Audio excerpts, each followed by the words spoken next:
Bon, bah, écoute, je vais te laisser te présenter pour ceux et celles qui ne te connaîtraient pas, savoir un peu d'où tu viens, quel est ton parcours, et puis bah, ce que c'est aussi que Sadic Master. Je sature un peu. Je te le fais pas dire, le Arnaud, ce que je sature. Hein? Avec des mecs comme vous, il y a de quoi saturer. Attends, je vais baisser mon gain un petit peu. Je suis sanguin, je sais. Ouais, c'est bon. C'est bon. Non, mais c'est les vieux, tu sais, les vieux du clavardage qui sont toujours en train de me faire tu satures, gna gna gna gna. Bon, ça va mieux comme ça. Règle ton sonotone, ça ira mieux.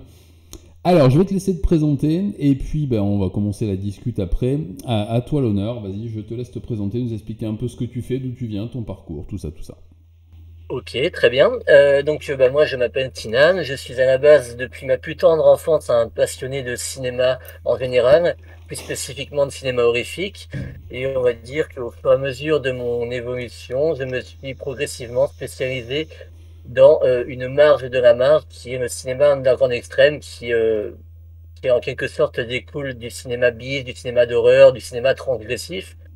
Et après, j'ai fait différentes activités autour de ça. Donc, je suis complètement autodidacte. J'ai pas fait spécialement d'études. J'ai arrêté les cours très tôt en seconde. Et en fait, j'ai commencé à faire de ma passion, on va dire, une activité un petit peu plus intense. Je me suis impliqué dans tout ça. J'ai commencé à créer mon premier festival de cinéma virtuel. J'avais même pas 18 ans, je crois. Et j'ai créé la première édition du Sadik Master Festival, donc qui est un événement consacré au cinéma underground extrême, à 20 ans. Donc je suis peut-être un des plus jeunes organisateurs de festivals au monde, si ça serait pas impossible. Ouais, je crois. Et voilà, et donc cette année, le Sadik Master va faire sa 10e édition. Donc voilà, une certaine longévité. Au départ, je ne pensais pas du tout que ça allait prendre autant d'ampleur, que ça allait se diriger vers tout ça, quoi. Au départ, c'était juste un petit peu, on va dire, un rassemblement pardon, de freaks qui, chacun de son côté, vient vivre cette passion physiquement, en vrai, et plus vraiment dans son coin, avec un air misanthrope. Voilà. On fait sociabiliser les freaks un petit peu. Au départ, c'était ça, et après, le festival s'est internationalisé et tout ça. Et Sadik Master, donc, qui ne veut pas dire grand-chose, c'est un franglais, un mélange de. En fait, ça vient de quand je disais du SAD et quand je regardais Masters of Horror. Donc voilà, ça a fait une Ok, association de mots effectivement, ouais, je vois. un petit peu improbable. C'est un franglais, ce que ça dit qui est en français et master en anglais. Bon, bref, voilà. Et après, on va dire que c'est devenu un petit peu une entité multiforme où j'ai commencé à faire de la distribution de DVD. J'ai réalisé aussi mon propre film. Au départ, Sadik Master était même avant d'être un festival, était un média consacré au cinéma d'un grand extrême. Et j'ai aussi écrit un essai de 540 pages qui est sorti aux éditions Camion Noir, toujours sur le cinéma underground extrême, donc qui est plus ou moins, comme vous l'avez compris, ma spécialité, même si je suis avant tout cinéphile, mais voilà, je me suis dirigé plus précisément vers ça. Et je fais, comme je disais, depuis peu de la distribution, dont apparemment tu aurais évoqué certains films. Voilà un petit Oui, peu tout mon à fait. orientation On va générale. en reparler tout à l'heure. Moi, j'ai un film de chevet entre guillemets dans l'underground, même s'il est assez particulier. Ça faisait beaucoup rire Az quand je vais en parler parce que ça tournait à l'obsession à un moment. C'est ce film-là, je le prouve, hein, voilà, que tu Ah, co- qui est un c'est vrai, de c'est vraiment un de tes préférés? ah oui, j'adore ce film, je suis vraiment très très fan de ce film. Il y a tout ce que j'aime dans ce film. Bon, ça reste une production bis, mais j'adore les productions bis. Il y a tout ce que j'aime dans ce film et la version est plutôt pas mal, je trouve. On en reparlera un peu tout à l'heure. Je sais que je sais qu'il y a une autre édition. J'ai lu tes posts. Si vous êtes un vrai collectionneur, tout Bon, ça, tout ça. Je ne suis pas un vrai collectionneur. J'ai très très peu de supports physiques. De moins en moins, j'en ai vendu la première beaucoup. édition est très dure à trouver, hein, vraiment. C'est pour ça qu'on a fait celle-ci, justement, pour casser un peu le marché. Enfin, on en reparlera, mais ouais, c'est. Oui, d'accord, mais je me doutais un petit peu. Bah, je voudrais qu'on parle un peu tout à l'heure des rouages justement de tout ça, donc de l'édition, de la distribution aussi, comment ça se passe aujourd'hui. Et donc aujourd'hui, Sadic Master, en fait, c'est une entité, donc c'est un festival, c'est une société de production, enfin et de distribution. Vous êtes combien? Vous travaillez comment? Qu'est-ce que vous avez comme réseau? Comment ça se passe aujourd'hui?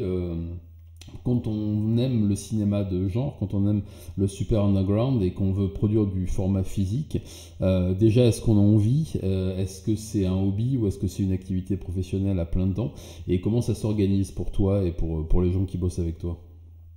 Alors, disons que de manière générale, Sadik Master, c'est surtout moi qui l'incarne sous quasiment toutes les formes et qui fait les trois quarts du, enfin dirais-je plutôt les 90% du truc durant toute l'année. Après, j'ai des amis qui m'aident ponctuellement sur différents aspects de Sadik Master. Par exemple, j'ai un ami qui m'aide sur tout ce qui est justement motoring des DVD, la distribution, enfin la partie, on va dire, moi je suis pas très technicien. Donc du coup, dès qu'il y a des questions de choses trop techniques, D'accord, ça généralement, peut je être cool. délègue à des amis qui sont plus compétents que moi là-dessus. Et donc voilà, pour par exemple, j'ai un collègue Godefroy qui m'aide très régulièrement. Bah, il fait par exemple les DCP du Sadic Master Festival, il s'occupe de l'autering des DVD du coup qu'on distribue. Et voilà, et après j'ai différents amis qui m'aident sur parfois quelques petits détails administratifs, parce que c'est pareil, j'aime pas du tout l'administratif.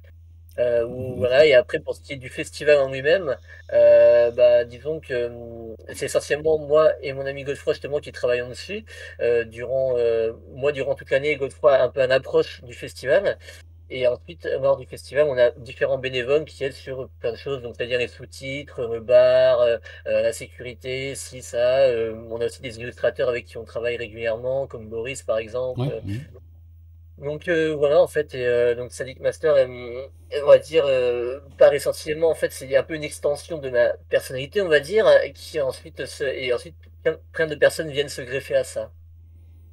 Ok, d'accord. Et un exemple, bah, tiens, on va prendre l'exemple de Long Pigs, qui est un film que Ouais. j'avais vu il y a fort longtemps au Japon, dans un festival un peu étrange. Alors, ça se fait beaucoup, je sais pas si ça existe aussi en Europe, mais en tout cas au Japon, dans les soirées hardcore, grind, crust et compagnie, ou noise, il y a très souvent des projections de films derrière la scène. Et on y voit toujours des films expérimentaux, on y voit Bigotton, notamment. notamment, tout à fait, Ouais, tout à fait.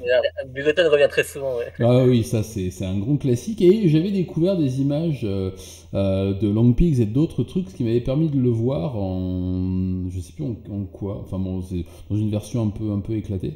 J'avais adoré ce film. J'avais eu l'occasion d'en revoir une mauvaise copie avec des liens, tu sais, à l'époque des mauvais peer-to-peer là. Et du coup, j'étais extrêmement content qu'il ressorte. Je ne savais pas que c'était toi qui étais derrière tout ça. Je sais même pas comment j'ai découvert son existence. Ben, c'est comme ça que j'ai connu la boutique, enfin la boîte Sadic Master.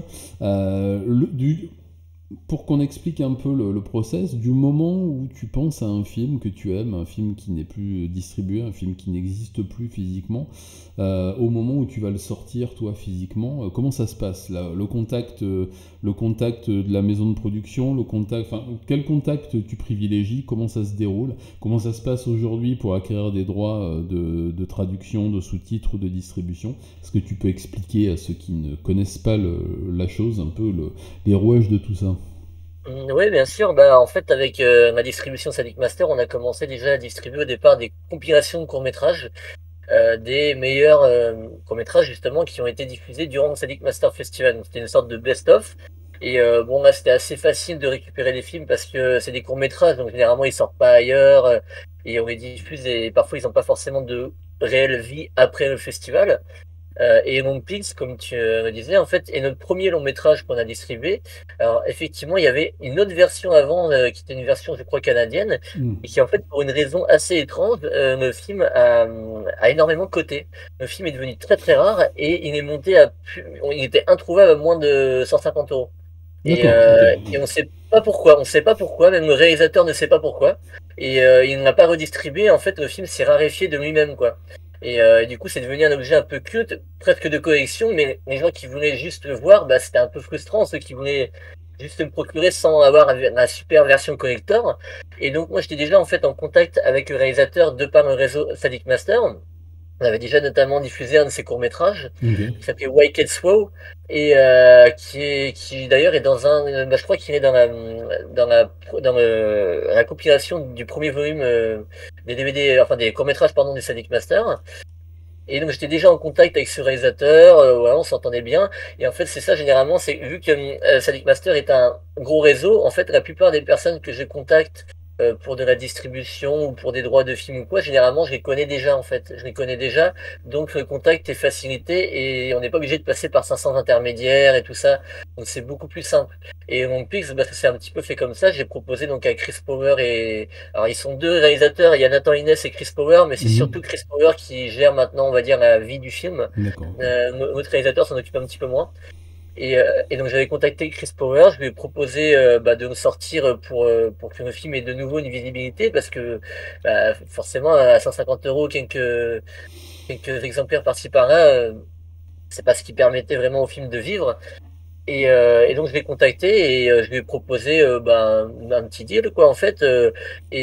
Après j'irai pas préciser les pourcentages tout ça, Oui, mais non. voilà. Et le deal du coup bah, enfin la proposition lui a été lui a été agréable, il m'a dit oui, d'accord et tout. Ça s'est fait un petit peu comme ça. Et en fait, après, bah voilà, on a ensuite contacté une société de distribution de DVD. Il y en avait plusieurs. On essaie de prendre les plus arrangeants, mais qui fassent quand même du bon travail. Et ensuite, on Mm. sort ça à un nombre d'exemplaires qui nous semble cohérent. Et voilà. Et après, bah pareil, c'est nous-mêmes qui faisons bah, avec les personnes avec qui je travaille. Comme je disais, moi je suis pas trop la partie purement technique, donc on travaille des infographistes et tout ça pour qu'ils fassent bah, tout ce qui est la couverture, les menus, tout ça. Et ensuite, bah, ça sort en format physique et là on se sert bah, du réseau qui a été acquis par le livre, par le festival. Et en fait, tous les aspects, on va dire, de Sadik Master se renvoient un peu la balle. Parce que bah, si la distribution intéresse certaines personnes, ils vont se pencher sur le festival et inversement. Oui. Donc voilà, ça fonctionne un petit peu comme ça. Et après, bah, justement, par exemple, on vend les DVD au festival et après on les met sur la boutique Master et tout ça se développe comme ça. Ok, ok. Et à titre indicatif, vous tirez à combien pour Long Peaks par exemple? C'est des tirages à combien chaque fois? Alors, Long Peaks, on a fait à 300 exemplaires. Ok. Donc voilà, vu qu'on commence pour l'instant, c'est un petit peu risqué de faire plus, donc généralement on est Oui, sur du oui, 200 clairement. ou Mm, ok. 300. Et voilà, mais là par exemple, on va sortir un film qui est très attendu, qui est un film français. Bon, j'ai déjà teasé dessus, c'est pas vraiment un scoop, mais justement tout le monde l'attend parce que ça a pris un petit peu de retard. Mais on va sortir 13 notes en rouge de François Gaillard, Ok, je vois qui est ça. un très bon ami, un réalisateur français, et dont on avait diffusé le film il y a 2 ans au Sadic Master et qui avait gagné prix du jury et prix du public. Enfin, vraiment, le film, tout le monde l'attend et voilà. Et il se trouve que vu qu'avec François, on travaille tout le temps ensemble depuis un moment, ça lui tenait à cœur que ça sorte chez Sadic Master et moi, je voulais vraiment le sortir. Donc celui-là, on va commencer par 300, mais c'est pas du tout impossible que selon la demande, on en refasse après. D'accord, ok, très bien.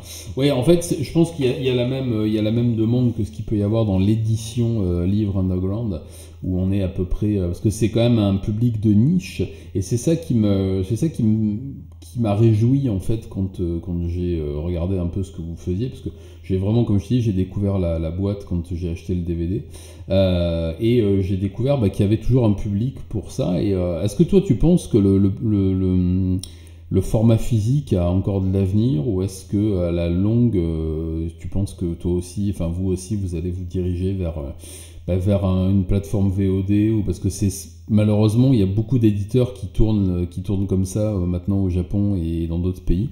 Et est-ce que tu es attaché au support physique, ou est-ce que c'est pas quelque chose, c'est pas un totem? J'avoue que je suis assez attaché au support physique parce que c'est un objet, c'est quelque chose. Après, bah, justement, on les revend sur le festival. Il y a vraiment, disons que c'est plus personnel déjà. Et en plus, bon, c'est tout con, mais ça permet aussi, enfin, quelqu'un qui fait pas un truc de streaming, c'est beaucoup plus facile de l'enregistrer, de le pirater. Un DVD, c'est un peu plus chiant à faire aussi. C'est un peu plus chiant de le ripper, donc c'est un petit peu un tout. Après, moi, j'avoue que j'aimerais bien continuer vers le DVD et dans ce milieu, il y a quand même pas mal de collectionneurs, de passionnés, même presque de fétichistes, pardon, de ce genre d'objet.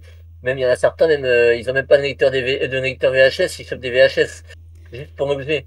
Donc, je sais que d'ailleurs, la VHS, il paraît, revient un petit peu en vogue dans Tout à certaines. fait, ouais. Comme la cassette audio, hein, c'est ce que j'ai vu avant de déménager en France l'année dernière. J'ai fait deux, trois petits festivals ou deux, trois soirées très très thématiques de crust, de deathcore et tout, et où il y a aussi un peu de gens qui gravitent dans le milieu du cinéma un peu extrême. Et la cassette audio a fait son grand retour, et la cassette VHS Alors j'attends le retour de la Betacam aussi, on sait jamais. Mais ouais, ça revient. Mais pourquoi pas, après, il y a plus de... Je pense que il y a un avenir dans tout, et je pense que ça fait vraiment partie du marché de la nostalgie aussi. Et j'aime toujours... Ouais, non, mais c'est tout à fait, c'est possible. Mais j'avoue que tant que je peux, j'aimerais bien pouvoir continuer à sortir des DVD et éviter de devoir passer par le format streaming et tout ça. Je trouve ça un peu moins magique, on va dire. Je trouve ça moins magique et voilà, c'est bah déjà parce qu'en plus, si on part de là, le numérique pourrait presque tout bouffer parce que même le festival, c'est pareil, une expérience religieuse de regarder un film sur un grand écran, c'est assez sacré quoi. Et avec une salle qui réagit, qui interagit et tout, donc et c'est pour ça si au bout d'un moment, ben, les VOD et tout ça prennent trop de place.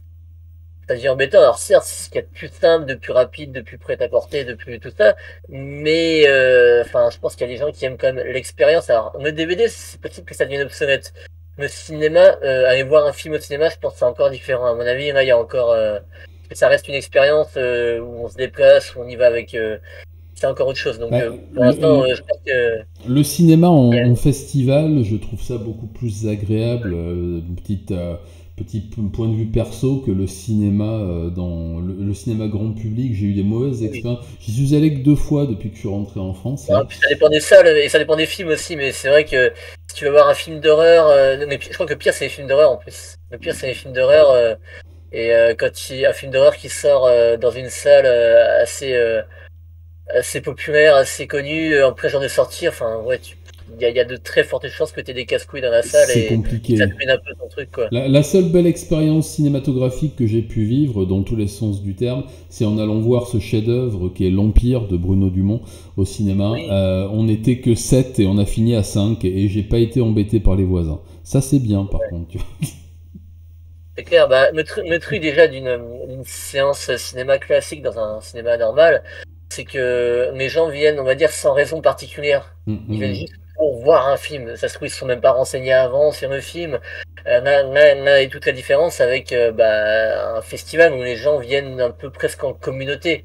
Ils viennent, ils savent ce qu'ils vont voir. Enfin, c'est une expérience quand même tout autre. Et il y a vraiment une dimension de passion qui rentre en compte qu'il n'y a pas dans je dirais même pas que c'est des cinéphiles d'ailleurs ceux qui vont au cinéma parce qu'il y en a ça se trouve ils y vont 2 fois dans l'année donc c'est pour ça. Ils vont Euh, voir un film, on va voir un film comme on va faire un bowling ou autre chose, ça je suis ouais tout à c'est fait ça ouais, d'accord, ouais. hein. Ouais, mais en plus, il y a dans le côté aussi cinéma bis, cinéma underground, cinéma extrême, tout ce que tu veux, le même côté collectionneur, et puis on se prête les DVD de la même façon qu'on se prête des vinyles quand on est fan de musique très très underground, qu'on a beaucoup de mal à trouver. Quand on a réussi à dénicher le Super 45 tours de son groupe de grindcore indonésien préféré, qui est tiré à 666 exemplaires, bah on le prête à tous ses potes, si tu veux. Et j'ai un peu l'impression, enfin pas l'impression, je le sais, que chez les fans de cinéma plus exigeants, on va dire, pour rester poli, bah c'est un peu pareil. On se refile les cassettes, on se refile les DVD. On les copie moins facilement que les cassettes vidéo. Mais c'est vrai que j'ai l'impression qu'il y a ce petit côté aussi prêt entre passionnés. Bah justement à propos de passion et de diffusion, pardon. Est-ce que tu as été confronté pour l'instant, parce que j'en parle assez souvent avec les camarades qui sont dans ce type d'activité, est-ce que tu as eu à pâtir déjà d'une certaine forme de censure, d'une certaine forme pardon, de fermeture de porte de la part bah, de certains diffuseurs est-ce que tu travailles avec des chaînes par exemple, avec des chaînes VOD, est-ce que ton travail est accepté par la profession, ou est-ce que tu es encore bah, confronté à certains murs qui acceptent pas forcément et qui ne voient pas forcément d'un très bon œil ce genre de production? Je suis assez curieux de savoir ça.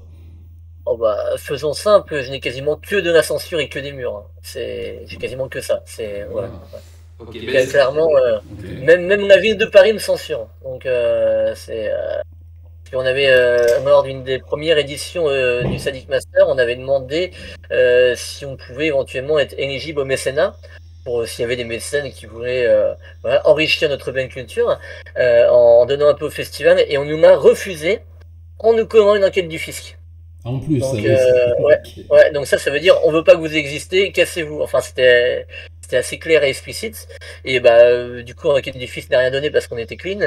Et bah, pour les mécénats, c'est chiant parce qu'on aurait bien aimé pouvoir en faire, mais en fait, ils considèrent que les films qu'on propose ne sont pas d'utilité publique. Donc, du coup, on n'a pas de droit au mécénat.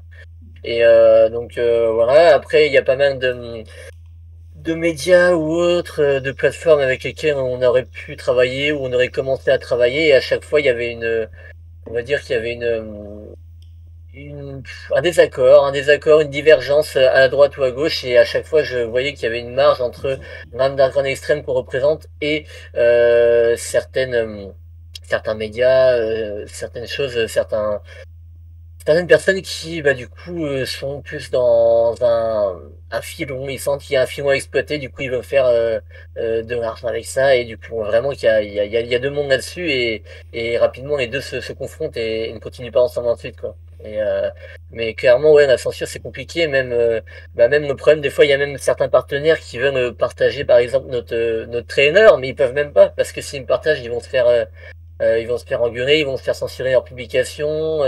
Même nous, on doit faire attention un petit peu dans les visuels qu'on met, parce qu'il y a certains visuels qui seraient trop explicites pour Facebook, pour YouTube, enfin, la chaîne Sadic Master YouTube Bizarre. a été striké au moins deux, trois fois, donc j'ai dû la refaire, donc c'est assez compliqué.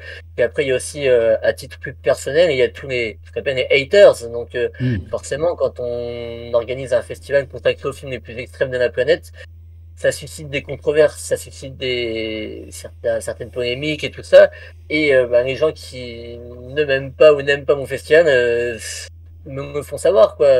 Ah, À en titre général, d'exemple, ils le font savoir. Vas-y, je suis pris à ouais, titre à titre d'exemple. d'exemple, le site Sadik Master, où il y avait le programme et tout ça, je ne sais plus quelle édition, avait été piraté une semaine avant. Donc il y avait une attaque des DOS sur le truc pour que la page soit... Bon, on a pu la remettre après. Mais voilà, ça montre quand même qu'il y en a qui sont motivés. Mais bon, le festival reste là, ça fait 10 ans et voilà, il va continuer. Donc, mais ça peut être parfois assez éprouvant, assez embêtant. Mais bon, ça fait partie du jeu. Ouais, ouais, non, mais je suis tout à fait d'accord avec toi. C'est un peu la même chose. On en parle souvent avec Nico, tu sais, avec l'exposition Serial Killer, c'est pareil. Hein, pourtant, c'est D'ailleurs, un. j'ai hâte de voir ce que ça va donner quand ça va arriver en France. À mon Ah, avis, ça va Paris, être bah, ça va être. T'as vu, bordel. ça va être ça va être à la Tour Montparnasse. Et Ouais. je Mais pense que c'est pas ça. vraiment à la Tour Montparnasse, c'est pas dans la Tour Montparnasse elle-même. C'est dessous, c'est dans l'espace, je sais plus comment ça s'appelle, mais l'entrée est en face de la gare en fait. C'est, D'accord. je sais plus, j'y étais allé à une autre expo. Mais bon, Mais effectivement, moi je pense qu'il va y avoir il va y avoir j'ai hâte des, de voir comment le public français coincé et puritain là-dessus va recevoir ça parce que il va mal le recevoir. Parce là, ouais, l'expo cartonne en Italie depuis ouais, un an et demi, presque ou 2 ans, enfin depuis un moment. ouais, j'avais Euh, suivi ça. Ouais. Et pourtant, bah, on a plutôt l'idée d'un Italien de base assez coincé, un peu réac, un peu cato. Bah non, elle cartonne et il n'y a pas d'ennui avec des associations de gens indignés professionnels. Mais t'as vu qu'en France, ça va pas être la même bibine et Alors qu'on va se faire attaquer par Stéphane Bourgoin. ah oui, d'ailleurs j'ai vu que le truc sortait là sur la chaîne Histoire ou sur National Geographic. Il y a un documentaire sur lui qui sort. Il est mondialement connu à partir d'aujourd'hui. Ouais, mais pas pour les raisons qu'il souhaitait, à mon avis. Alors Mais pas c'est... vraiment, pas vraiment, pas vraiment. Non, non, non. Mais ouais, non, donc effectivement, je comprends que tu puisses être confronté à des empêcheurs de faire des trucs en rond. Bonsoir Albator Lakiel, bonsoir, bonsoir. Du coup, l'avenir. Est-ce que enfin, avant de parler de l'avenir, est-ce que tu peux nous parler un peu du festival, ce que vous y projetez, comment ça se passe, les invités. Je sais que Nico y est allé ou vous devez y aller ou y est déjà allé. Nico, il y vient de... Vas-y, continue, je ferai tout après. Et Enfin, je répondrai à toi. non, bah vas-y, j'avais terminé. Ok.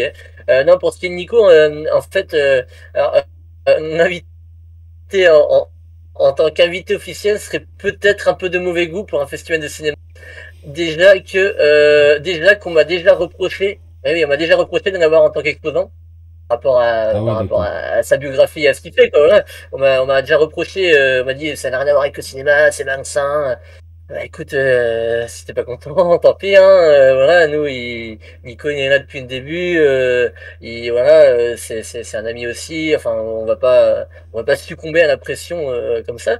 Mais effectivement, bah, Nico, du coup, avec le stand Camo Noir, et puis un petit peu après, Serial Pleasure, et au festival, en fait, comme exposant. Du coup, Hmm. souvent, on a, sur place, on a des films donc, de diffusés, et on a aussi des stands de DVD, de livres, de VHS, voilà. Et Nico bah, fait partie des exposants réguliers avec d'autres comme Uncut Movie. Nous-mêmes, maintenant, on a notre stand, on a eu les Allemands de Black Lava. Mais en fait, notre festival, maintenant, donc, est international. Donc, on diffuse des films du monde entier. Il est international depuis la deuxième édition. La première, il Ok. était resté plus ou moins national. Et depuis la deuxième, on a changé de cinéma. D'ailleurs, à partir de la deuxième, on a pris un plus grand, qui avait aussi un espace exposition et qui avait, parce que sur place, du coup, c'est vraiment un festival, c'est pas juste on va voir son film et on repart. Et sur place, il y a un espace donc avec des stands, il y a un bar, il y a un peu d'animation, il y a toujours des conneries à droite à gauche. Et voilà. Et donc là, ça va faire la 10e édition. Et depuis donc la deuxième, en fait, on diffuse des films ouais, du monde entier. On a des invités du monde entier. On a eu Mexique, Québec, Danemark. L'an dernier, on avait des invités péruviens et du Pérou. Donc c'est pas tout à fait à côté. Ils étaient venus à trois en plus. On a vraiment du monde de partout. Et depuis l'an dernier, on a même des exposants et pas mal de spectateurs germanophones parce que Ok. nos festivals on fait pas mal de bruit au niveau des Autrichiens, des Allemands et tout ça. Et on en a pas mal qui viennent découvrir un peu le festival spontanément et d'année en année, en fait, ils en amènent d'autres. Et du coup, maintenant, on a même mis tous nos films qui étaient non anglophones avec des sous-titres anglais pour élargir le public. Mais voilà, donc le festival fonctionne comme ça sur un week-end, deux séances le vendredi. Le samedi, c'est une nuit, donc c'est là où c'est le mieux au niveau ambiance, parce qu'on a un cinéma que pour nous, donc on n'entrecroise pas avec d'autres séances de petits vieux qui sortent de films avec François Cluzet. Voilà, ça fait un drone de Oh, choc. pourquoi tout de suite cloisonner comme ça le public?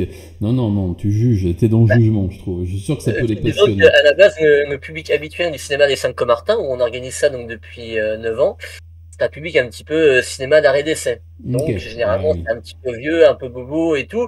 Voilà, après j'ai rien contre ce public, mais c'est pas notre public forcément. Donc quand Oui, les oui, séances se passent, c'est assez drôle. Et quand ils voient nos stands avec des trucs de pornoscat, ils se demandent ce qui se passe quoi. C'est des vomis de gore et tout ça. Bon, c'est assez marrant. Et le samedi en fait on a tout le cinéma que pour nous. Donc ça c'est vraiment bien et c'est de 23 h à 7 h du matin à peu près.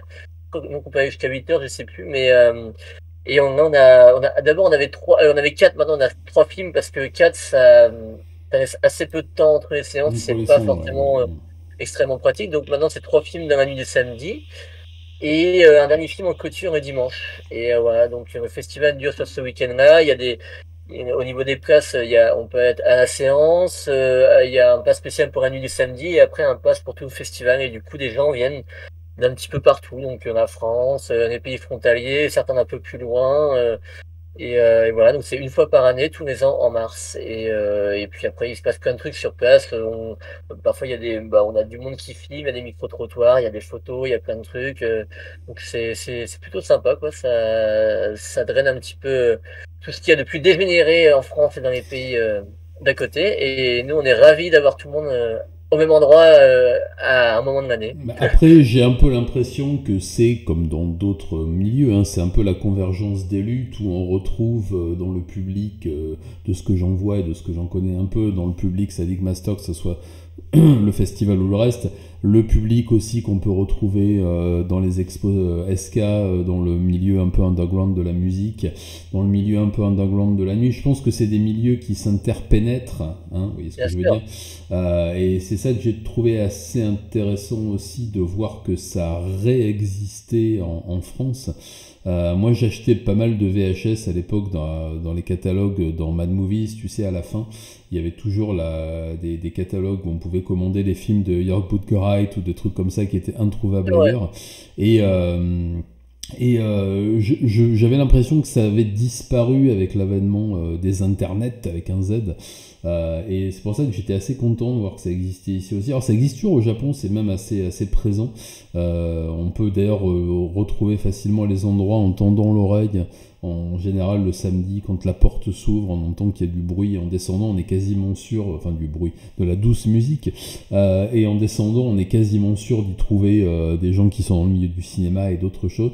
Albator me demande où se passe ce festival. Je te laisse répondre avec les dates, la billetterie, tout ce que... Alors, donc, c'est à Paris, au cinéma Les 5 Comartin, juste à côté de la gare Saint-Lazare. Et pour l'instant, alors vu que c'est en mars, on n'a pas encore les dates de cette année, mais généralement c'est un des 3 premiers week-ends de mars. Et voilà, après, de toute façon, on communique là-dessus sur les réseaux sociaux et autres, mais voilà, c'est tous les ans en mars au 5 Comartin. Donc, normalement, ouais, ça reste toujours sur le même mois. Écoute, cette année j'ai pas pu y aller pour des raisons évidentes. J'espère que je pourrai y passer. Si vous voulez un stand de tatou l'année prochaine, je veux bien venir tatouer du morbide au Sadic Master. Et Ah, vous... le souci au niveau des stands, c'est que malgré tout, on a un espace exposition stand et tout, mais qui est quand même assez réduit en fait. Donc du coup, c'est vrai qu'on est assez limité là-dessus et en gros, on peut avoir allez, 4 exposants max quoi, à peu près. Moi Mais je tatouerai après, dans les voilà. toilettes, c'est pas grave. J'ai mon diplôme pour l'hygiène, donc même dans les toilettes, si je désinfecte avant, normalement ça passe. Tu peux, Tout ouais. passe, tout passe, tout passe. Et dis-moi, alors comment tu... Donc c'est toi qui es la tête pensante, la tête pivotante. Au niveau des choix des films que tu veux soit distribuer, soit présenter au Fest, comment ça se passe? Qu'est-ce que c'est qui, toi, t'oriente dans le choix de tel ou tel film? Bon, le goût personnel, j'imagine, mais est-ce qu'il y a quelque chose qui fait que tu auras envie de distribuer tel film plutôt qu'un autre ou de le présenter au festival plutôt qu'un autre? Est-ce que c'est la rareté? Est-ce que c'est le choc? Est-ce que c'est l'esthétique? Est-ce que c'est quoi? Alors, c'est un petit peu une alliance de tout, on va dire. Déjà, pour ce qui est des films qu'on programme, généralement, j'essaie de trouver, on va dire, un dosage idéal entre le côté extrême et le côté qualitatif. Parce qu'en fait, il y a plein de films extrêmes qui sont nuls à chier. Et du coup, je pense notamment à tout ce qui a succédé aux vieux squatteurs allemands. Il y en a qui font pareil, sauf qu'on n'est plus dans les années 80. Du coup, c'est pas très intéressant à voir sur grand écran, par exemple. Et donc c'est ça, donc en fait chaque année j'essaye pour ce qui est donc du festival de trouver on va dire le meilleur de ce qui est sorti ou pas encore sorti et qu'on va proposer du coup en exclu idéalement et j'essaye vraiment de trouver le meilleur et voilà mais par contre il faut que ce soit à la fois très bon. Alors, après très bon de manière relative parce qu'en fait il y en a qui diront mais disons que j'essaie toujours de me programmer quelque chose qui va fonctionner. Alors si c'est clivant c'est pas grave mais je veux que ça fonctionne et que ça reste cohérent avec l'esprit du festival donc parfois il peut y avoir des films très gore, très explicites. Et je sais qu'il y en a, clairement, ils me disent, ils voudraient que des A Serbian Film au festival, en gros. Ils voudraient que des films comme A Serbian Film pendant tout le festival. Et j'ai dit, mais non, les gars, c'est pas possible, parce que déjà, ça aurait plus de sens. Et parfois, il faut des films plus subtils, des films plus expérimentaux, des films plus drôles, même si c'est du drôle extrême. Mais voilà, on peut pas mettre que des A Serbian Film, que des S902, que des... ce serait un peu, ce serait pas très très cohérent avec l'équilibre général du truc. Et on veut donner aussi la pluralité de l'extrême.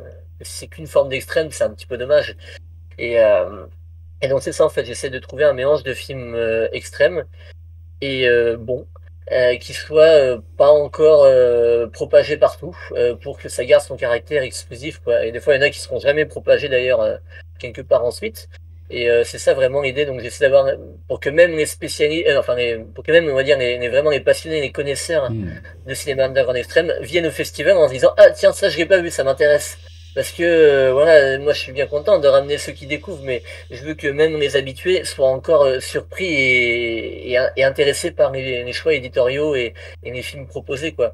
Donc voilà, et après, alors, parfois je suis un petit peu dépendant de ce qui sort pendant l'année ou l'année suivante, parce que du coup, s'il n'y a pas grand-chose de très bon, bah, j'essaie de prendre les meilleurs du moins bon de cette année. D'accord, oui. Mais parfois quand quand je vais pas sélectionner un film qui est vraiment pas terrible juste parce qu'il n'est pas de la dernière année. Donc dans ce cas-là, je vais essayer de trouver à la place un film qui a 3 4 ans mais qui a jamais vraiment été diffusé et voilà, ça compensera et normalement ça marche comme ça aussi. Et alors, question, tu les trouves comment les films? Parce que c'est des films qui, par essence, sont super confidentiels, underground, donc peu diffusés. Comment, toi, comment tu as monté tes réseaux, comment tu les trouves? Est-ce que ce sont les producteurs ou le réalisateur qui te les envoie? Est-ce que tu les trouves? Est-ce qu'il y a des plateformes spécialisées? Comment tu peux les découvrir comme ça pour être sûr d'en louper aucun? Même si j'imagine que tu t'en loupes, mais bon. Alors, en fait, c'est un petit peu une sorte de d'accord mutuel dans le sens où parfois c'est moi et parfois c'est les réalisateurs ou les producteurs qui vont l'un vers l'autre. En fait, ça dépend vraiment. Si tu veux, moi j'ai mon réseau du coup qui se suit parce que c'est une extrême, c'est ma spécialité. Enfin, le cinéma extrême, c'est ma spécialité depuis un moment. J'ai mon média depuis un moment, donc du coup normalement, s'il y a un nouveau truc ou j'en entends parler, ou je vais le chercher, mais enfin, ou on m'en parle, ou je vais le chercher. Mais généralement, je tombe presque toujours dessus. Et parfois, donc c'est ça. Parfois, c'est des réalisateurs qui me contactent, parfois l'inverse. Et il y a aussi des films que je découvre, je vois qu'ils sont en préparation, donc je les suis pendant 2, 3 ans, jusqu'à ce que le film soit tout juste terminé pour le programmer au meilleur moment possible, où personne encore n'en a entendu parler et tout ça. Et généralement, ça fonctionne un petit peu comme ça. Après, depuis quelques années, je me suis, en plus de ça, inscrit sur une plateforme qui s'appelle Film Freeway, qui est assez intéressante. Alors, le problème, c'est que t'as beau mettre des critères de sélection, tout le monde presque t'envoie son film. Donc, Ok. du coup, je tombe sur des espèces de thrillers africains, de drames sociaux indiens, des trucs qui n'ont rien à voir avec le festival. Mais du coup, je sais les repérer, donc je les dégage vite fait. Mais et aussi plein de films pas terribles, mais parfois dedans il y a vraiment des bonnes choses. Mais on reçoit des milliers de films avec ce Ok. truc-là. Donc essentiellement des courts-métrages, mais parfois aussi des longs. Donc du coup, j'ai quand même réussi parfois à trouver des bons films sur cette plateforme en triant bien. Donc ça fait un bon supplément. Mais sinon voilà, et après il y a des réalisateurs aussi que je suis de manière quotidienne toute l'année. Donc quand ils font un nouveau truc, tac, je le note sur la petite liste des films à suivre pour le festival. Et au fur et à mesure de l'année, du coup, dès que c'est prêt, j'essaie de me tenir au courant et de voir s'il y a une possibilité de me programmer. Ok, très bien. Ah, mais c'est intéressant. Je ne savais pas que ce genre de plateforme existait.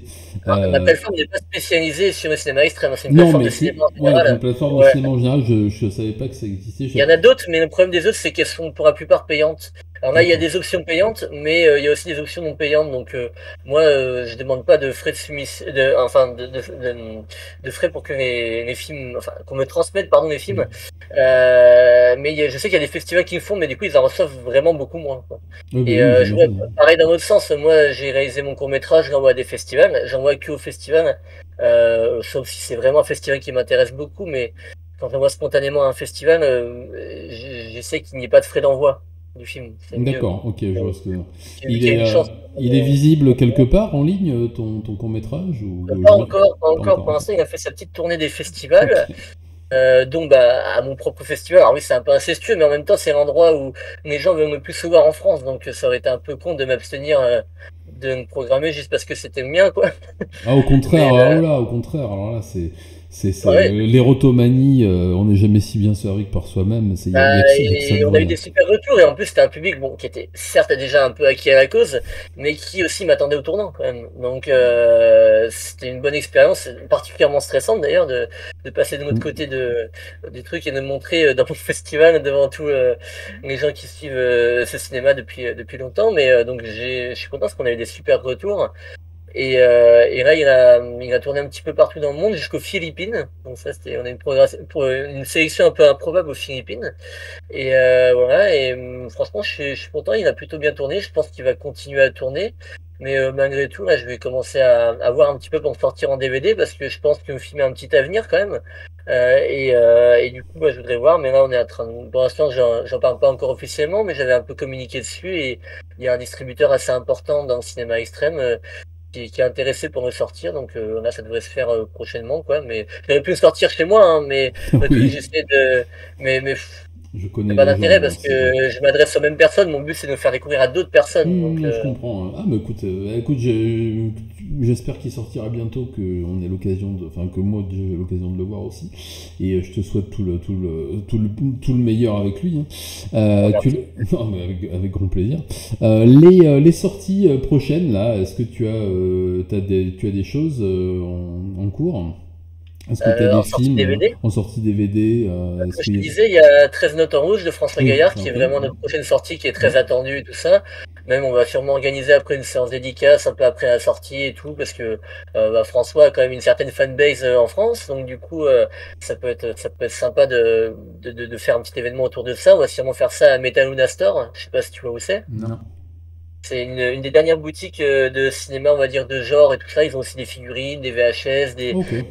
des livres et tout ça, et c'est à côté de Saint-Michel, et c'est tenu par Bruno depuis vachement longtemps, et avant c'était appelé Movies 2000, peut-être que tu l'as Ah, connu ok, avant. oui, ça, Ouais, oui, bah, c'est devenu, tout en à fait, fait. Movies 2000 est devenu à un moment Metaluna Store, mais voilà, c'est un petit peu dans le même esprit. D'accord, je vois. Ah, ok, Et il super. y a très régulièrement des séances dédicaces là-bas, et tout ça, des rencontres. Donc voilà, si on peut, on essaiera de faire ça peut-être fin septembre. D'accord, ok, super. Et toi, du coup, bah, ton avenir, comme t'es t'es sur les deux registres, est-ce que toi, tu te vois, comment dire, faire augmenter la maison de distribution et la boîte qui est Sadik Master au niveau d'une boîte de prod classique, ou est-ce que toi, ou ce que tu veux, c'est réaliser? Est-ce que tu sais déjà ce que tu as envie de faire? Est-ce qu'il y a des gens qui t'ont inspiré pour faire tout ça aussi? Alors pour ce qui est de la réalisation, oui, il y a des gens qui m'ont inspiré. Clairement, bah, un de mes réalisateurs préférés qui est Marianne Dora, peut-être que Mhm. tu connais, Oui. qui est un peu, bah, on va dire, le maître du cinéma d'art extrême, donc on considère comme tel. Sadiq Master, c'est un petit peu le grand parrain, quoi. Il est venu 2 fois, ce qui est assez exceptionnel, sachant l'anonymat du personnage et qui est particulièrement controversé, vraiment, vraiment. Et justement, on a tout l'intérêt parce que j'ai un projet, moi j'en ai parlé un petit peu, je sais pas si tu as vu la nouvelle, mais de réaliser un documentaire sur Marianne Dora. Ok. Oui. Donc ça c'est en projet et ça va se faire. Donc voilà. Après la réalisation, honnêtement, du coup j'en ai fait pour mon court-métrage, c'est pas forcément ce que je préfère parce qu'il y a trop d'aspects techniques. Ah, c'est Et compliqué, ouais. comme je dis, n'étant pas très technicien, c'est un peu compliqué. Après, c'était une bonne expérience. Je suis vraiment content de l'avoir fait. Mais je pense qu'il y a beaucoup de personnes qui me disent, est-ce que tu vas passer au long ou quoi? Honnêtement, j'ai des doutes. Je pense pas. Un documentaire, c'est encore différent. Mais à voir. Mais clairement, moi, je serais plus dans l'idée de continuer à faire exploser le festival et la distrib. Je serais plus là-dessus quand même. Et à côté, de continuer à écrire des livres, mais voilà, Sadiq Master ou d'autres trucs. J'écris aussi des romans, voilà, donc, mais je serais plus là-dessus que sur la réalisation, même si je suis content d'avoir fait ce court-métrage. Oui, non, mais écoute, je te le souhaite, je te le souhaite en tout cas. Tu me parlais tout à l'heure de la censure et puis des choses qui pouvaient choquer, notamment des réalisateurs qui étaient un peu maudits et dont on voulait pas entendre parler. Qu'est-ce qui, en général, dans les retours que tu as par rapport au festival, par rapport aux films que tu produis et que tu distribues, pardon, quel est le reproche récurrent qu'on adresse aux productions extrêmes que tu présentes? J'ai une petite idée, moi, de ce qui se fait dans le milieu du true crime et de la musique, on va dire, mais dans le milieu du cinéma extrême, je sais à peu près ce qu'on va attendre, mais c'est pour que les gens l'entendent de ta bouche à toi. Quelles sont les choses que l'on reproche à ces productions-là? Quelles sont les choses que l'on veut cacher? Est-ce que tu as une idée générale de tout ça? Alors, pour des raisons d'ordre moral, dans le sens c'est trop extrême, c'est ça que tu veux dire? C'est ça, ouais. Bah, alors, généralement, clairement, c'est le réel. Dès qu'il y a du réel dedans, ça pose problématique. Et il y a des réalisateurs qui jouent énormément sur cette frontière-là et qui, lorsqu'ils peuvent, bah, Marianne Dora en premier, Marianne Dora est spécialiste là-dessus, il y a très peu de trucage dans ces films. Et du coup, bah, selon ce qui se passe à la caméra, ça peut être quand même compliqué, problématique, controversé. Et voilà, ça, et en plus, Marianne Dora a la particularité, chose avec laquelle moi-même j'ai du mal, mais j'aime tellement son cinéma que je suis obligé un peu de faire avec, mais notamment il y a des trucs parfois de cruauté animale dans ce film. Et ça craint, hein. Moi, j'ai vraiment du mal avec ça. Mais voilà, alors après, des fois, la plupart des trucs ont été justifiés. Est-ce que c'est vrai? Est-ce que c'est faux? Est-ce qu'il était déjà mort? Est-ce que ça, on sait pas trop, mais c'est un peu la même controverse qu'il y avait déjà depuis l'époque de Cannibal Le cannibale, Holocaust. c'est ça, ce que j'allais dire. Donc, Marandora est très fan et s'inspire énormément. Hmm. Donc, du coup, voilà, il y a toujours une espèce de dilemme moral et de controverse autour de la réalité et la limite qui est compliqué, quoi, qui est assez ambigu. Et pareil, l'année dernière, on avait diffusé un documentaire sur le collectif White Guardiana qui s'appelait The Art of Self-Harm, l'art de Ok. s'autodétruire soi-même, quoi. Oui, ok, ouais. Et qui peut, je pense, tu sais qu'il y a des personnes qui n'étaient pas forcément très à l'aise dedans parce que, enfin, il y a des trucs d'automutilation génitale et tout, des choses un peu, et là, c'est pas du cinéma. Mais après, bon, de toute façon, les gens qui viennent normalement au Sadic Master sont là pour sortir de leur zone de confort. Donc, s'ils Logiquement, sont ils trop à savent ce l'aise qu'ils avec vont le voir, ouais. cinéma, on leur met un petit peu un truc qui est un petit peu plus ambigu, quoi. Ça fait partie de l'expérience, quoi. Mm. Et j'essaie du coup de ne pas poser de limite à ce qu'on diffuse, si ce n'est l'aspect légal, en fait. Oui, non, mais je suis entièrement d'accord avec toi. Moi, j'ai la même approche par rapport à la littérature, à la musique et à tout le reste. Mais c'est la question que je me posais parce qu'on a un énorme retour à la pudibonderie dans tous les milieux, que ce soit artistique ou même de la grosse industrie. Hein, ça se voit sur le lissage des productions horrifiques.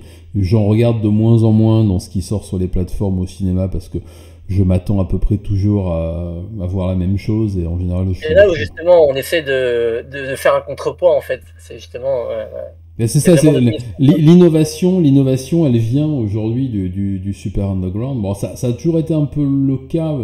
Peter Jackson, par exemple, moi j'étais un énorme fan de ce qu'il faisait quand il était encore en Nouvelle-Zélande, et ça a été ou Sam Raimi ou d'autres. Mais c'est vrai que là, j'aimerais bien que ce soit de cet underground-là que viennent des futures productions horrifiques classiques. J'espère que ça se fera. Qu'est-ce que j'ai presque. Attends, je lis une des phrases du D'ailleurs, j'ai Clever pas Art. accès au chat, il est où? Il y a que toi qui le vois? Non, tu dois le voir sur Twitch, normalement, sur ton retour Twitch. Mais je ne suis pas sur Twitch en même temps. Ah bah voilà, ouais, mais c'est de ta faute aussi. Faut Ah, que tu ailles sur Twitch en même temps et là t'auras le clavardage en même temps, comme ça te permettra d'aller voir ce que les abonnés demandent. J'ai presque envie de me faire l'avocat du diable, plus c'est gore, plus c'est applicable. C'est applicable, la sens. Oui, après il y a gore et gore, moi je sais que ça oui. choque beaucoup moins les gens de voir un film ultra graphique, comme on dit, quand on sait pertinemment. Quand c'est des histoires de fantômes, par exemple, ça choque beaucoup moins les ligues de vertu que quand c'est du body horror ou des choses qui sont censées représenter quelque chose de Et encore, le plausible. body horror, c'est pas très. C'est assez fantasmé, c'est organique Oui, et en tout ça, mais plus. le pire, c'est généralement les films qui sont très réalistes. Par exemple, on serait forcément beaucoup moins mal à l'aise devant un Evil Dead que devant un Megan is Missing. Oui. Alors que Megan is Missing, concrètement, il n'y a pas beaucoup de sang, en fait, mais le film est hyper dérangeant, quoi. Je sais pas si tu Ah, l'as vu, mais. si, je l'ai vu et Ouais. j'avais comparé aussi, on en avait parlé avec avec. Tape, Pardon? le Poughkeepsie Tape, non? Oui, aussi. On Ouais. avait, c'était pendant une soirée avec Az, je crois, où on parlait de cinéma extrême aussi, plutôt japonais pour le coup, où on parlait des guinea pigs et compagnie. Et j'avais beaucoup de gens qui connaissaient pas forcément et qui me remettaient souvent sur le tapis un film hollywoodien, un film grand public qui s'appelle 8 milli, c'est ça? Ouais, Joel Schumacher. Ouais, Ouais, c'est ça. avec Nicolas Cage, Oui, et voilà. ouais. Et visiblement, c'est un film qui dérangeait beaucoup de gens parce il y avait une espèce de Et par légende rapport à la urbaine, morale. voilà, par rapport à la morale, et à me dire, mais tu te rends pas compte, c'est quand même.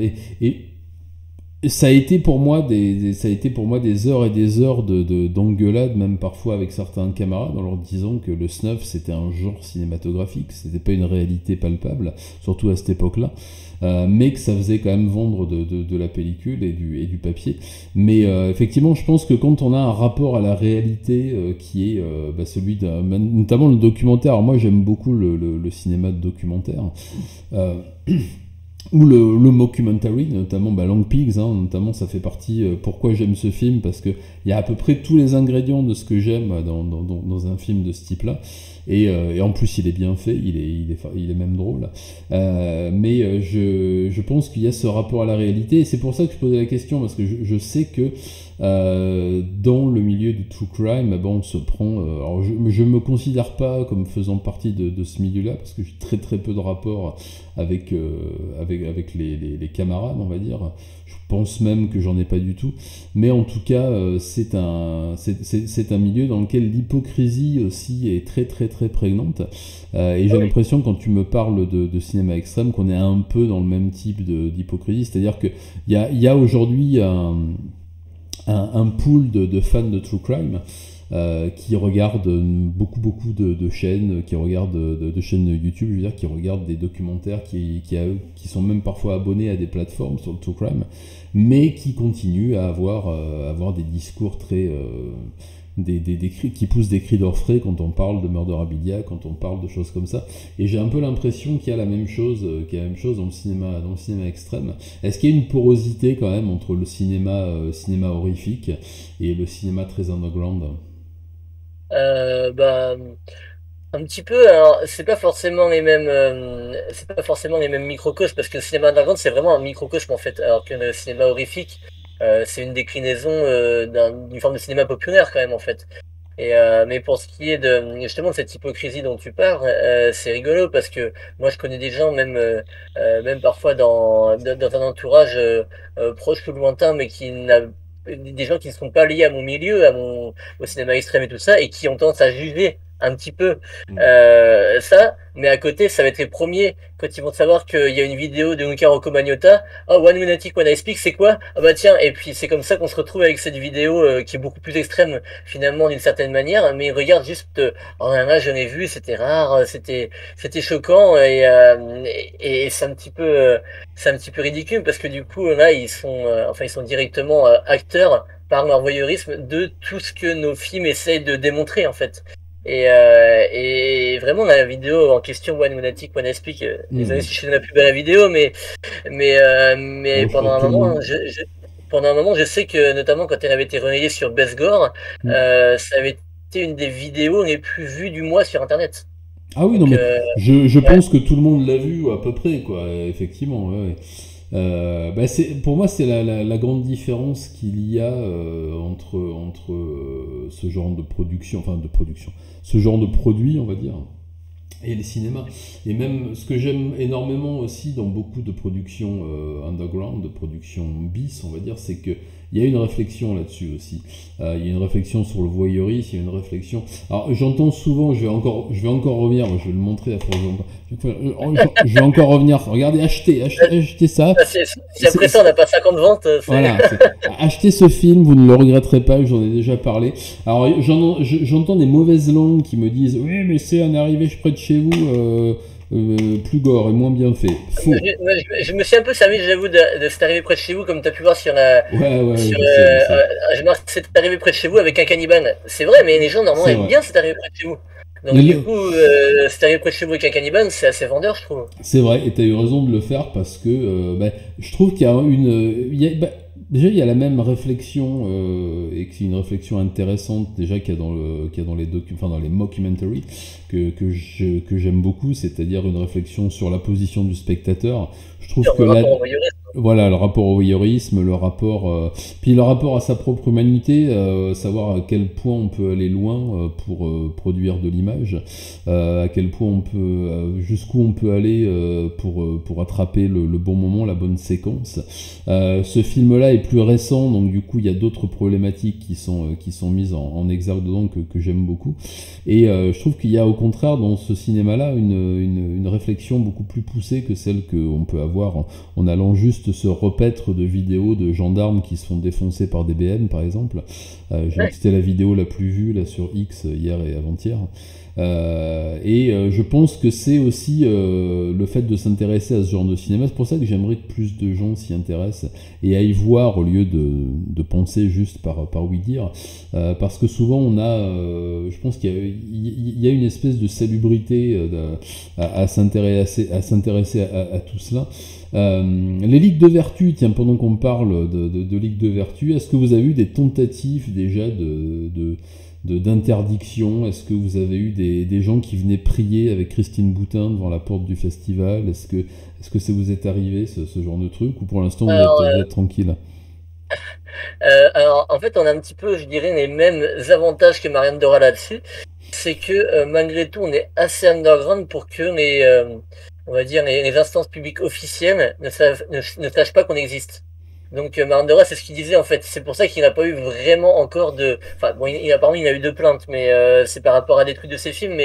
Mais avec tout ce qu'il a fait, et, apparemment il disait que le plus gros souci qu'il avait eu, c'était pas avec la censure officielle, mais avec la censure, avec la morale en fait. Il a reçu énormément de menaces de mort, des choses comme ça. Et nous, je sais que bah du coup, parfois, bah il peut arriver qu'on nous mette la pression, qu'on mette la pression de ne pas programmer tel film ou quoi. Bon, ouais. Mais c'est assez rigolo que tu parles en plus de Christine Boutin parce que le dimanche, en fait, juste après la nuit qu'on fait au festival, il y a une église qui loue le cinéma pour faire une messe sur grand écran et tout. Et c'est assez rigolo parce qu'en fait, à chaque fois, ils nous disent c'est chiant parce qu'on doit enlever toutes les affiches pour pas qu'ils soient choqués. Ah bah Et tu c'est assez m'étonnes. rigolo. Et le contraste est assez marrant, mais je sais que bah, il paraît qu'il y avait un film Opéra Mortem qu'on avait diffusé, qui était une sorte de film maudit, où le film avait été diffusé, je ne sais plus dans quel festival, et des religieux apparemment extrémistes se seraient introduits dans la salle, et auraient foutu un bordel monstrueux, qui aurait arrêté qu'aurait arrêté en fait la diffusion, et ce film-là était considéré comme maudit. Et là, il y a un truc qui est assez fou qui se passe ensuite, c'est que ce film-là, en fait, il n'était pas encore sorti, mais j'en avais entendu parler quand au Sadic Master, l'année en question où le film est un petit peu ressurgi. Et j'avais contacté le distributeur de ce film-là, parce que le réalisateur est mort depuis un petit moment. Et j'avais contacté le distributeur de ce film et il m'avait autorisé à en diffuser, je crois, 20 minutes. Et le film était considéré vraiment comme maudit, c'était une sorte de Bégotun introuvable, bizarre, vraiment un truc très très obscur qui apparemment aurait été fait à base de rites occultes et tout, enfin vraiment un film totalement mystifié et Ok, qui aurait été fait. Voilà, et là tu vas te dire quand même, ah ouais, il y a peut-être un truc, parce que première sélection, du coup, bah il y a eu les espèces de tarés intégristes qui ont débarqué dans le truc, et là c'était la deuxième, c'était pas le film en entier, et il se trouve que le processeur son, chose qui n'est jamais arrivé en 20 ans de carrière, a cramé. Le processeur son a cramé littéralement dans la cabine et ça a créé une énorme alarme incendie horrible qui a éclaté les oreilles de tout le monde à rendre sourd. On savait pas et vraiment le processeur son a failli cramer tout le cinéma. Et c'est vraiment un truc de fou. Et on s'est dit mais putain il y a vraiment un truc avec ce film donc voilà, juste pour anecdote mais c'est assez dingue. Ça fait une très très bonne publicité en général. Tous les films qui se sont traînés cette réputation, de l'exorciste jusqu'à Cannibal Holocaust justement, en général sont plutôt bien tirés. Donc vas-y, continue. Joue dessus, essaie d'avoir le film en entier. Ouais, c'est ça. Bah, en fait, après, il est sorti en entier et en fait, il est les scènes en fait qu'on avait diffusées, ce qu'on nous avait passé, était honnêtement le meilleur du film. Ah ok, oui, c'est Donc, du coup, souvent. Ouais. le reste, ouais, c'est énigmatique. Oui, c'est un film très cryptique. Il y a des choses esthétiquement ok, mais dans son intégralité, honnêtement, il n'est pas si incroyable que ça. Clairement, il n'a pas la fascination, le pouvoir hypnotique d'un Begotten. Clairement, c'est. D'accord, ok, oui. Ah, mais c'est intéressant toujours ce genre de film. Il y a la même chose dans la musique. Tu sais, t'as les albums maudits, t'as les enregistrements maudits. Moi, j'adore ça. Ça fait partie des légendes d'à peu près toutes les formes d'art, même des tableaux maudits. Il y a des tableaux qu'il faut pas toucher, des trucs. Ça m'épate, ça.